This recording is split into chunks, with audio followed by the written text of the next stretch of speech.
IPhone 15 launch हुआ है, ये सब तो आपने सुना ही होगा। 12 सितंबर की ये बात है जब ये सारी चीज़ें आप सभी को पता है, जब ये नया वर्जन लॉन्च हुआ है। पर इस बार इंडिया के लिए क्या खास है, ये आज के सेशन में हम डिस्कस करेंगे। और क्यों मैंने ये लिखा है कि आईफोन में जो ये आई है ये इस बार इंडिया के नाम है या इंडिया से बिलोंग करता है। ऐसा क्या है जो एप्पल ने जो है यहाँ पर इंडिया को ध्यान में रखते हुए एक नई चीज़ आईफोन में इंट्रोड्यूस करी है, करने की बात की है, ये सारी चीज़ें जानेंगे। इसका मतलब ये भी है कहीं ना कहीं हमारे देश का एक ग्लोबल लेवल पे जो रिकग्निशन है वो कहीं ना कहीं बहुत ही ज़्यादा बढ़ रहा है। हेलो एवरीवन, मेरा नाम पिंकी है। मैं आप सभी का बहुत बहुत स्वागत करती हूँ अंडर 24/7 पर। बिना किसी देरी के शुरू करते हैं। यहाँ पर हम वो सारी चीज़ें करेंगे जो आपकी नॉलेज के लिए, साथ ही साथ आपके एग्जाम के लिए भी बेहद ज़रूरी है।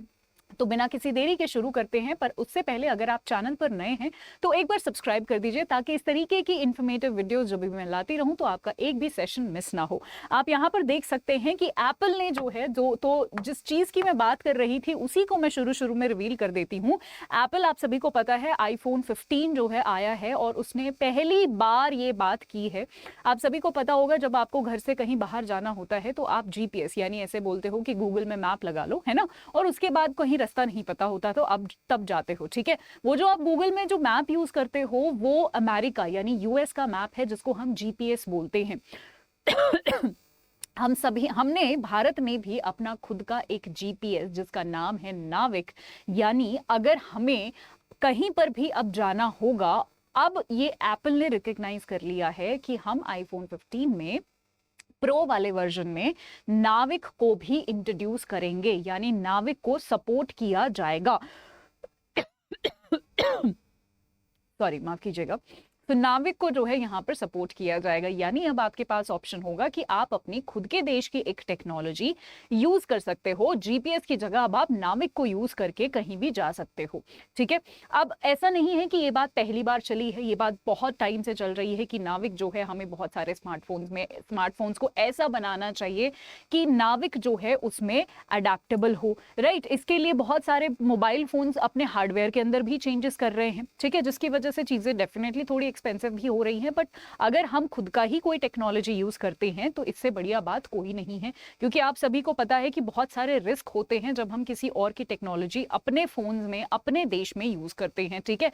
डेटा प्रिवेसी का इशू होता है, बहुत सारी चीजों का एक्चुअली इशू होता है। हो सकता है कि वो हमारा डेटा अपने वहां पर उनके वहां पर हमारा सारा डेटा सेव है, तो कहीं ना कहीं ये सारी चीजें देश के लिए और हम सबके लिए अच्छी होने वाली हैं। सो आप यहाँ पर देख सकते हो, अगेन वही सारी चीजें हैं कि आईफोन 15 प्रो मॉडल्स में जो है ये अब नाविक सपोर्ट करेगा। नाविक के बारे में भी मैं आपको हर एक चीज डिटेल में समझाऊंगी कि क्या है नाविक, ठीक है। इससे पहले भी ऐसा नहीं है, जैसा कि मैंने बोला कि इससे पहले भी जो है सरकार ने ट्राई किया है कि अलग अलग जो स्मार्टफोन्स हैं और अलग अलग स्मार्टफोन कंपनीज को सरकार बोलती है कि आप अपने हार्डवेयर के अंदर कुछ ऐसे चेंजेस करिए जिससे जो है यहाँ पर जो है आप नाविक सिस्टम को इंक्लूड कर सके हमारे फोन में, ठीक है। ओके, तो ये हमने देख लिया, ठीक है। तो अभी एप्पल ने ये रिकॉग्नाइज किया है तो कहीं ना कहीं हमारी अगेन वो एक रीच तो बढ़ रही है हमारे देश की।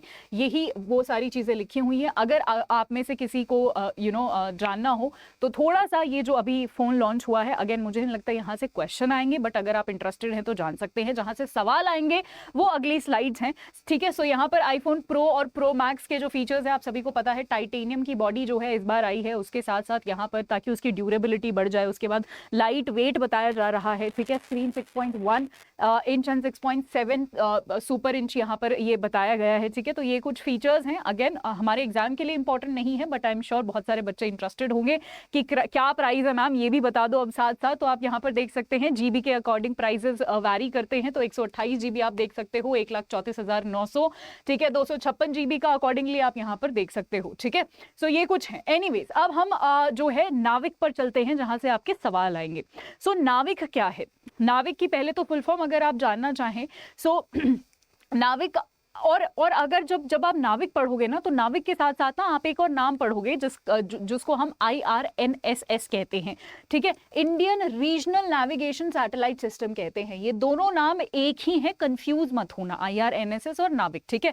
पहले हमने इसको IRNSS कहते थे, उसके बाद हमने इसका नाम बदलकर नाविक रख दिया, ठीक है। ये सिर्फ जो है एक छोटा सा डिफरेंस है। यहाँ पर क्या होता है, हमने शुरू में 9 ऐसी सैटेलाइट्स भेजी थी, जिसमें से 2 हमारी कामयाब नहीं हो पाई। तो अभी जो है 7 ऐसी सैटेलाइट्स हैं जो स्पेस में हैं और वहां से काम कर रही है। जो भी साउथ एशिया वाला रीजन है, मेजरली जो इंडिया पर जो फोकस करता है, उन पर वो सैटेलाइट्स फोकस करती हैं। और पूरा जो है क्या क्या उनके यूजर्स हैं वो नेक्स्ट स्लाइड में मैं आपको बताऊंगी। तो सारा फोकस करती है और कहीं ना कहीं एक GPS की तरह काम करने में हमें मदद करती हैं वो सैटेलाइट्स, ठीक है। सो ये हम याद रखेंगे। मैंने बोला IRNSS जो है इसको 2013 में लॉन्च किया गया था, ठीक है। पहला मैं वानी की बात कर रही हूँ, और उसके बाद 8वीं सैटेलाइट यानी एक एक करके जो हमने भेजे हैं वो 2018 में लॉन्च किया गया था। IRNSS का नाम जो है वो नाविक हमने रख दिया, ठीक है, 2016 में जो है ये हमने रख दिया था। और इसको रिकॉग्नाइज किया था इंटरनेशनल मैरीटाइम ऑर्गेनाइजेशन ने, ठीक है, जो कि पूरा समुद्र का वो सारी चीजें देखती है, ठीक है। इसके क्या क्या यूजेस हो सकते हैं वो जानने से पहले मैं आप सभी को यहाँ पर एक डायग्राम दिखाना चाहती हूँ जो आपके लिए बहुत ही ज्यादा जरूरी है। सो यहाँ पर जब आप देखेंगे, सो यहाँ पर जब आप देखेंगे, मैं आपको बता रही थी कि ये इस तरीके से सैटेलाइट जो है प्लेस्ड है। यहाँ पर ये आप देख सकते हो, ये सैटेलाइट्स जो है यहाँ पर हाँ जी, ये सैटेलाइट्स जो हैं हमने अपने धरती के ऊपर इस तरीके से स्पेस में प्लेस करी हुई हैं। और आप देख सकते हो ये वाला मेजर एरिया जो है ये कवर करती है। यानी ऐसा नहीं है, GPS के साथ तो क्या है, अब US का है GPS, पर हम इंडिया में भी यूज कर सकते हैं, ऑस्ट्रेलिया में भी यूज कर सकते हैं, कहीं पर भी यूज कर सकते हैं। तो उसकी रीच ज्यादा है। हमारे नाविक की रीच इतनी नहीं है। हम जो है अपने अपने साउथ एशिया के लिए, अपने अपने कुछ रीजन के लिए बनाए हैं। यानी ये भारत है और ये हमारे कुछ आस पड़ोस के जो है देश है, सिर्फ ये इतनी एरिया में ही काम करेगा अगर आपको कहीं आना जाना हो। तो इस तरीके से जो है हमने स्पेस में सैटेलाइट को जो है अरेंज कर दिया है, ठीक है। और अगर मैं आपको एक डिस्टेंस बताती हूं तो यहाँ पर डिस्टेंस आप देख सकते हैं, काफी बड़ा डिस्टेंस है। यानी हमने जो है इसका ऑर्बिटल ऑल्टीट्यूड रखा है 36,000 किलोमीटर, ठीक है। तो 36,000 किलोमीटर यानी काफी ऊंचाई पे जो है हमने इसको प्लेस किया है, लो अर्थ ऑर्बिट पे नहीं किया है। लो अर्थ ऑर्बिट अक्सर वो होता है जब हम किसी भी सैटेलाइट को 400 के आसपास किलोमीटर यानी धरती से 400 किलोमीटर के आसपास प्लेस करते हैं, तो उसको लो अर्थ ऑर्बिट बोलते हैं, ठीक है। जबकि जो हमारा हाई ऑर्बिट होता है उसकी रेंज अक्सर ये होती है 36,000 किलोमीटर वगैरह वगैरह। तो काफी डिस्टेंस पे हमने रखा है ताकि वो एक अच्छा सा कवरेज जो है, एक अच्छा सा एरिया जो है कवर कर ले और हमें जो है ये इस एरिया में GPS की तरह हम काम कर सके अपने खुद के सिस्टम से, अपने खुद के सिस्टम को जो है यूज करके हम पूरा काम कर सके। सो ये एक इसका डायग्रामेटिक रिप्रेजेंटेशन था जो मुझे आपको देना था, राइट। अब हम बात करते हैं, सो नाविक हो गया, ठीक है, ये हो गया। अब हम बात कर लेते हैं कि क्या क्या इसके यूजर्स हैं। यूजर्स की अगर मैं बात करती हूँ तो फटाफट यहाँ पर टेरेस्ट्रियल, एरियल, मरीन नेविगेशन, तो ऐसा नहीं है कि सिर्फ हम धरती पर ही नेविगेशन में ये हेल्प करेगा, ठीक है। अगर समुद्री अगर आप कहीं जा रहे हो समुद्र से तो भी आपके नेविगेशन में ये हेल्प करेगा।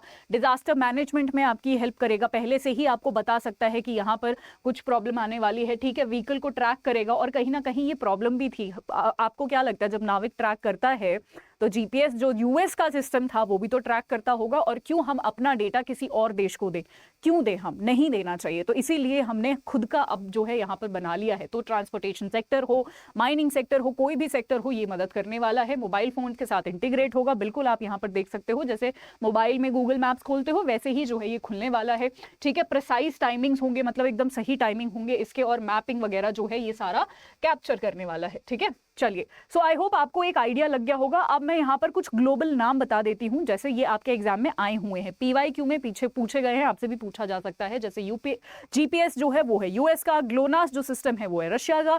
ये सारे गूगल मैप्स जैसी हैं, यानी GPS ही हैं, बस अपने अपने देश के लोगों ने अलग अलग बनाए हुए हैं, ठीक है। GPS जिसको मोस्टली सब लोग यूज करते हैं, ठीक है, काफी सारे लोग जो है, काफी सारे देश इसको यूज करते हैं। तो GPS US का है, ग्लोनास रशिया का है, गैलीलियो यूरोपियन यूनियन का है, बेडो चाइना का है, और तो रीजनल है। अच्छा, यहां पर ध्यान देना, ये जो है ये रीजनल है और ये ग्लोबल है। इसका मतलब इन चारों में से अगर आप कोई भी यूज करते हो, अगर आपको अलाउड है, ठीक है, अगर आप यूज करते हो तो वो पूरे धरती में काम करेगा, यानी पूरे अर्थ पे जो है वो काम करेगा। आप किसी भी कॉन्टिनेंट पे चले जाओ, कहीं पर भी चले जाओ, ये रीजनल है। और हमारा नाविक भी रीजनल है, उसके फुल फॉर्म में भी लिखी हुई है। रीजनल का मतलब एक स्पेसिफिक एरिया में, जैसे ये तो पूरी धरती हो गई और मान लो यहाँ पर आसपास जो है हमारा इंडिया है और कुछ पड़ोसी देश हैं, ठीक है, तो वो इतने एरिया में सिर्फ काम करेगा, ना कि पूरी दुनिया में वो काम करेगा, ठीक है। इसलिए हम इसको रीजनल बोल रहे हैं, इसको पूरा ग्लोबल बोल रहे हैं, ठीक है। QZSS भी है रीजनल, वो सिर्फ जापान का है, जापान के लोग उसको यूज करते हैं, ठीक है। चलिए अब मैं आप सभी से एक छोटा सा सवाल पूछना चाहती हूं और सवाल है ये, इस सवाल का जवाब आप सभी लोग मुझे कमेंट सेक्शन में देंगे और इसका आंसर अगर आपको जानना है तो आपको मेरे टेलीग्राम पर जुड़ना पड़ेगा। सेम IRNSS से रिलेटेड ये क्वेश्चन है, ठीक है। कमेंट सेक्शन में जरूर दीजिएगा। मेरा Telegram Pinki current affairs 24/7। Session अच्छा लगा हो और इस तरीके की आप मुझसे वीडियोस चाहते हैं तो आप मुझसे जरूर कमेंट सेक्शन में बताइएगा। अब अगर आप नाबार्ड के लिए प्रिपेयर कर रहे हैं तो ये हमारी टेस्ट सीरीज है जो कि आपको ऐप पर मिल जाएगी, अड्डा 24/7 के ऐप पर मिल जाएगी। इसमें अगर आपको टेस्ट प्रैक्टिस करना हो तो आप इसमें एनरोल कर सकते हो। एनरोल करने के लिए Y674 के बाद एक छोटा सा S लगा देना, या फिर उसके बाद आप सभी को पता है कि ये सारे बैचेस जो हैं, RBI असिस्टेंट का जो फॉर्म है वो निकल चुका है, राइट। हमारा 19 तारीख से इसका बैच शुरू है, इसमें आप तुरंत एनरोल कर लीजिए। और अगर आप, और ये बैंक महापैक प्लस में भी अवेलेबल है, राइट। सो उसके अलावा अगर आप बैंक की कोई भी तैयारी कर रहे हैं, बैंक महापैक प्लस बहुत अच्छा मौका है जहां पर तीनों स्टेजेस यानी प्रीलिम्स, मेंस, इंटरव्यू तक की तैयारी करवाई जाएगी। ई बुक्स मिलेंगी, टेस्ट सीरीज, सब कुछ मिलेगा। और ये हमारे नाबार्ड के स्पेसिफिक बैचेस हैं, ये तो आपको तुरंत एनरोल कर लेना चाहिए अगर आपने अब तक नहीं किया है।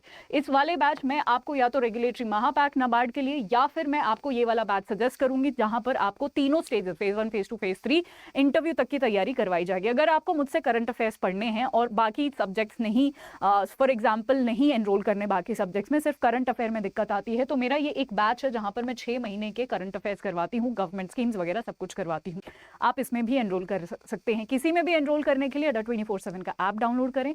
वहां से जब आप सेलेक्ट करोगे कोई भी कोर्स Y674, जब आप डालोगे ये कोड, आपको मैक्सिमम डिस्काउंट मिलेगा। आज के लिए इतना ही। टॉपिक कैसा लगा मुझे कमेंट सेक्शन में जरूर बताइएगा, या फिर आपका कोई भी सजेशन हो, कोई और टॉपिक हो जिस पे आप चाहते हैं कि मैं एक वीडियो बनाऊं आपके लिए, तो आप मुझे जरूर बताइएगा, मैं डेफिनेटली उसको कंसिडर करूंगी। Thank you so much, have a good time ahead, bye.